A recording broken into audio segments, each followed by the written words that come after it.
Have you heard of the word tetelestai?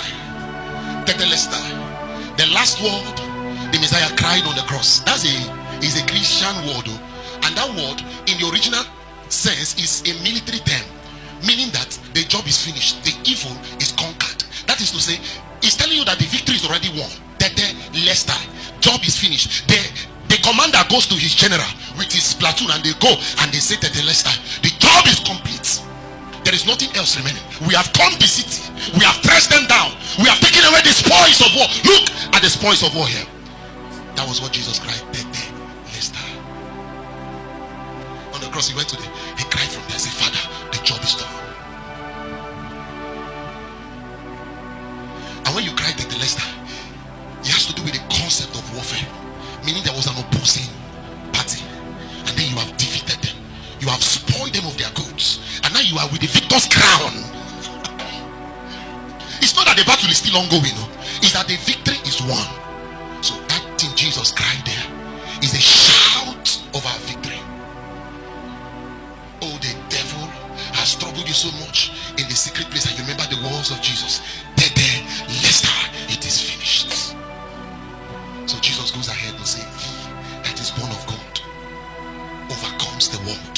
And this is the victory that overcomes the world. Even our what? Even our what?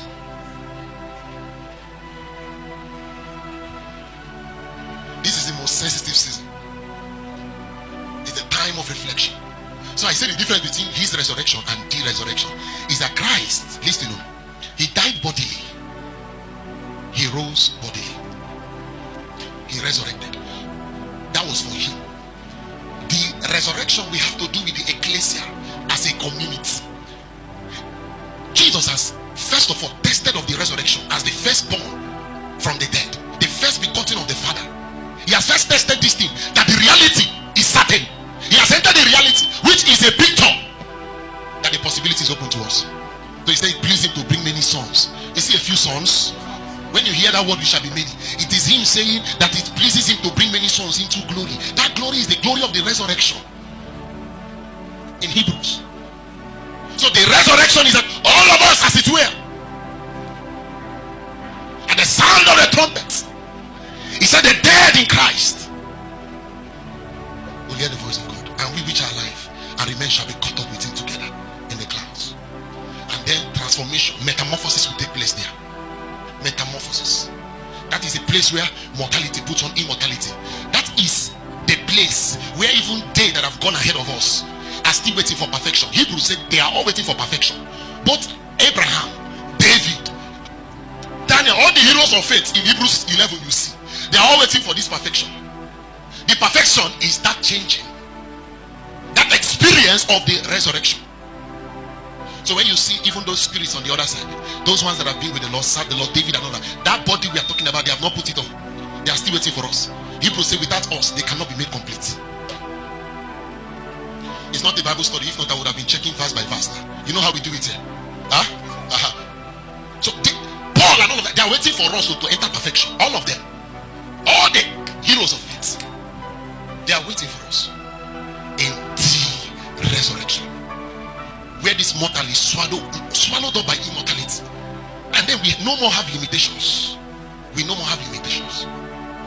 You see these disembodied spirits that don't have body, they can be passing here, you will never see them with your eyes, because your sight is limited to see into the spirit, your physical sight.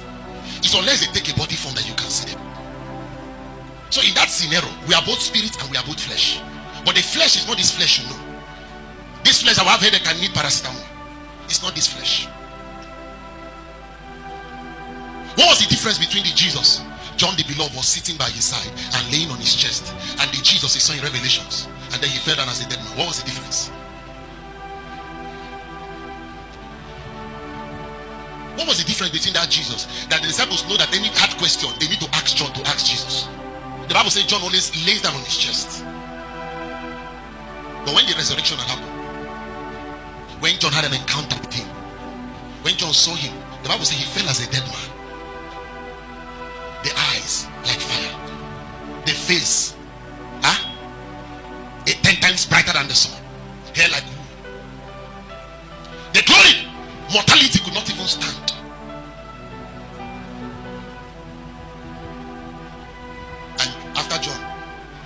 writing in his epistles, first, second, and third. He said that when we see him, we shall be like him. We shall be even as he is. We shall be even as he is. That state he is, we are going to be in that same state.